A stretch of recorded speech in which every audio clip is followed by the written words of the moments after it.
Good morning, everybody. Joy Heiler here today. We're going to talk about our koi pond. Now, I want to tell you a little bit of back history about our koi pond. Our son Kenny came out his back door when he was living here in our little apartment that we have. He came out the back door and he started digging a koi pond. So this that I'm about to show you was just a desolate desert of dirt. A desolate desert of dirt back here. And then Kenny started digging the koi pond. And I said, why are we digging a koi pond? And he said, because my friend has koi she wants to give me. And I have to go pick him up today. And it was like, Kenny, we can't build a koi pond in one day. So what we ended up doing is digging the hole. And then we put the liner in it and we filled it up with water. And he had to go the next day. But we ended up, all of us, like 5 of us, digging this hole and making this koi pond in a matter of 2 days. I don't recommend it. I recommend a little bit more thought going into it because we've had to back up and then redo and back up and redo. So have an idea of what it is that you're going to do. Do a little bit of planning instead of wake up on Friday on your day off and say, I'm going to dig in a hole in the yard. So a little bit of planning is going to go a long way. So what I'll go over with you today is the 7 essential things that you have to have for a healthy koi pond. Okay? Hope I remember all 7 of them. Okay, so I'm going to turn my camera around and I'll start pointing things out to you. Okay, so the first thing to know is that you have to have noise around your koi pond. So do you see all of my wind chimes? Excuse me, I needed to bring water down here. So those wind chimes make enough noise to keep the heron away. You have to have a fake blue heron. Blue heron are very territorial. So because they see my fake blue heron, they don't come around. Okay, so a fake blue heron. The other thing you have to have is depth. So our koi pond, you can kind of see the bottom of it. Donnie vacuums it all the time. You can see the vacuum marks. It's like having a pool. And Donnie vacuums it all the time. So here, it's only a couple of feet deep. It goes to 7 feet down there. So the 7-foot mark gives the koi a place to hide in case a blue heron comes in. Okay, the other thing you have to have, I think we're on number 4, you have to have circulation. So circulation, and so Donnie has all these circulating pumps that pull the water out, filter it through our pump system, and put it back in. I'll walk down there and I'll show you guys the actual thing that sucks the water out. We have a ginormous $6,000 system in our shop right beyond this, and that is what filters all of this water. It was $6,000 just for the pump unit, and then we've put thousands of dollars into the rest of the stuff. So when Kenny first built this, it was only, like 12 inches on the back deck. So anytime we needed to service the pond, we had to go on 12 inches. And it was just a big pile of dirt. All the way around it was just a berm of dirt that we had dug out. So I started with just putting some blocks in just to kind of reclaim a little bit of space back so that we could work around the pond. You can see our pond liner. The pond liner is not recommended. It is actually Duralast roofing. And we killed our first 3 batches of koi because Duralast ekes off chemicals. So it is not the healthiest environment for our koi. You have to buy a pond rated liner. So this is, like I said, Duralast roofing. So it's kind of hilarious that it's even working. But like I said, we killed the first 2 or 3 batches. All the koi died because of the chemicals that it gives off. So then after that I just put down a block. I would take my square nose shovel and I cut the berm back and I just started putting down block. And then when I got done putting down the block, I went back and put down the rock. So it was all afterthoughts. And then, so look at this going around here. And so we ended up with this walkway because I cut it all back and did the retaining wall blocks, and then I cemented the rocks in on top. This willow right here is a volunteer. We have no idea where it came from. It's absolutely ginormous. And it lives in this little patch. Look how small this patch we don't even know that there's any dirt in there. But all of that ruckus right there lives in that little tiny patch. Obviously this bamboo-y stuff is water plant, but look how happy that willow is. So then the other afterthought that we had, which is very important to your koi pond existence, is something to cover it. We didn't really know what we were doing when we did this, and so the boys planted wisteria. So let me show you the wisteria. Oh, you can't really see the base of that one. That one's one of the smaller wisterias. The other ones in the other greenhouses are ginormous. So the boys planted those because they thought it would be a good idea for the cover, that it would look so pretty. Well, here's what happens, and these are all things I want y'all to think about, is what happens is it's absolutely gorgeous with all the purple. Like, we'll come out here and there's just a purple layer of gorgeous flowers hanging down. And those are magnificent. Y'all want to see the koi? We have some goldfish in here too. And they're hungry. They're hungry. I'll feed them. Let me feed them for you. Let me see if I can do this with one hand. So wheat germ is all they're getting right now because the water is still cold. Their digestion has not started working all the way yet. You can't feed your koi regular food until it's 55 degrees. So we haven't fed them all. Sorry about the quality of my video right here, folks. I need a videographer, don't I? So here is wheat germ. And what I do is I just spray it on top, see if they'll come up and hit. The way you feed your koi is whatever's gone in 5 minutes, then you fed them enough. If it's gone in 2 minutes, they might need a little bit more. And if it's not gone in 5 minutes, you're feeding them too much. So I'm gonna put this out here. So there's wheat germ, and they'll start to hit that. They're just waking up. And it's going to be a beautiful day today, so I would normally wait until later in the day to feed them when they're awake, because it's cold still. But here they are. Look at, aren't they gorgeous? Look how pretty they are. Okay, so you get to see another angle of our pipe. I'll go back to the wisteria. So down there, I think you can probably see it.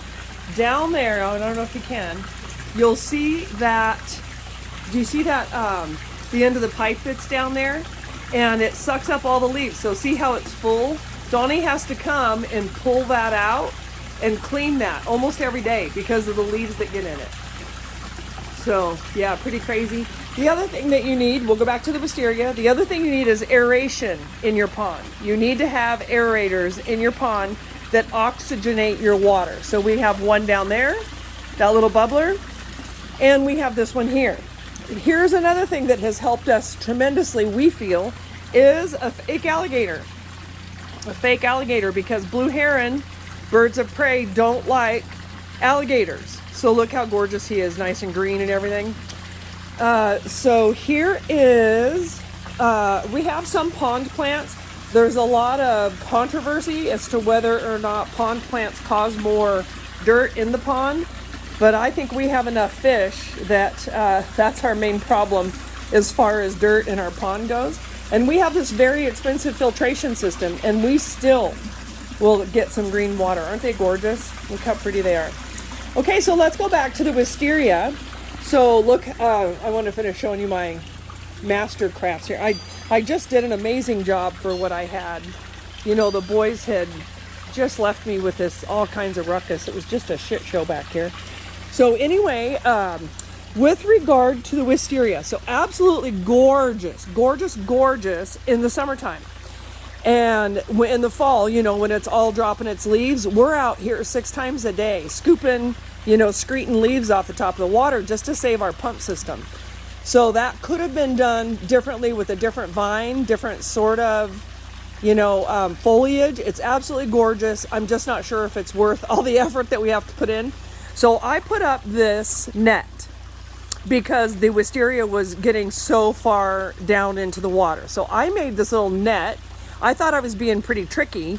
And then a couple of months ago, Eric came down here and the whole entire thing of wisteria was in the pond. So it had actually pulled. See how Donnie just put these guy wires in up there? So the guy wires are what was supposed to hold up all of this koi. Another afterthought, you know, it just was not the best system. And then, like I said, I added the netting over it because the blue heron were getting us. And then I put all these wind chimes here too. So we walk through right here, no problem getting through it. But if a blue heron were gonna come through, he would hit the chimes and he wouldn't be able to get in. The heron that we had working us, he ate $1,000 worth of fish, and he flopped them up on the back deck back there and was just sitting back there munching away on them. So I had to start figuring out, what am I gonna do to get this blue heron out of here? Because he had a 7-foot wingspan, and he would just come through this opening and feast and then leave again. So I figured it all out. Anyway, you have to have noise. You have to have, and some people play music all the time at their koi pond, and that indicates to any predator birds that it's occupied. So going back to the wisteria again. So with the wisteria laying down in the pond, the kids had to help Digger put up a system to just hold it up out of the pond.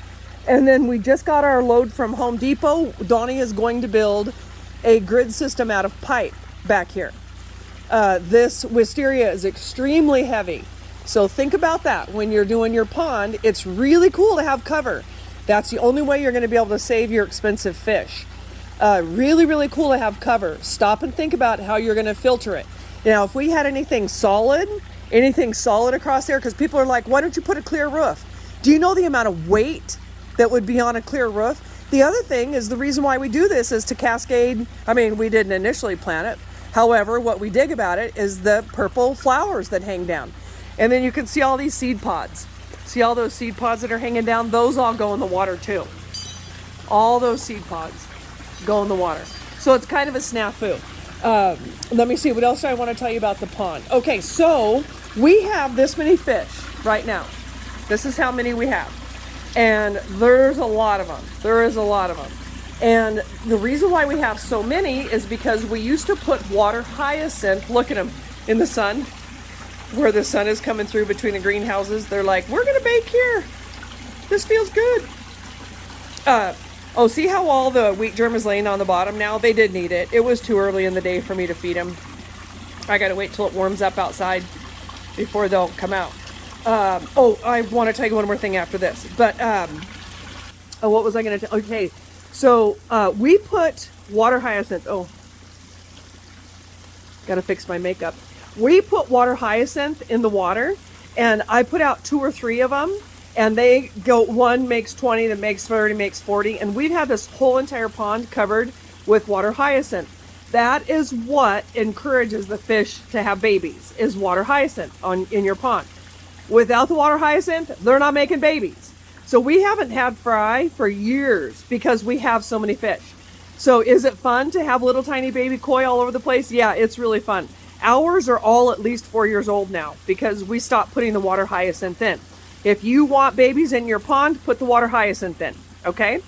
So here's another, here's number 7. You have to have a way to bring water in and a way to take water out. So there's the way the water comes in, because you have to flush your pond, okay? So there's our in, and now let me show you our out. Look at the beautiful babies. Okay, so here's our out right here. And it used to just cascade down all over the ground. See it coming out right there? And it's just at the level that you want your water to be at. So whatever your drain, quote unquote drain, is going to be, look at all these leaves stuck in there, that's the water level. So my water is never going to get above this because it's always going to drain out. So then I built all these rocks so that it would just be this cascading water thing that goes down. And then let me show you the end of it. Excuse me. So it goes down into this really professionally designed water system. Okay, so it comes from there, goes down into here, and then I have it going out of the Zen garden because I didn't want it to flood my Zen garden. So ultimately, you can see my little pipe right back there, and it empties out into the woods. And that sugar pine right there loves it. If you have any questions about koi pond or our koi pond, please ask me in the comments below. Subscribe to my channel, like my videos, and sign up for the notifications. But let me know in the comments what you think about all the work we've done here with our koi pond and what your plans are for your koi pond. I want to hear all about it.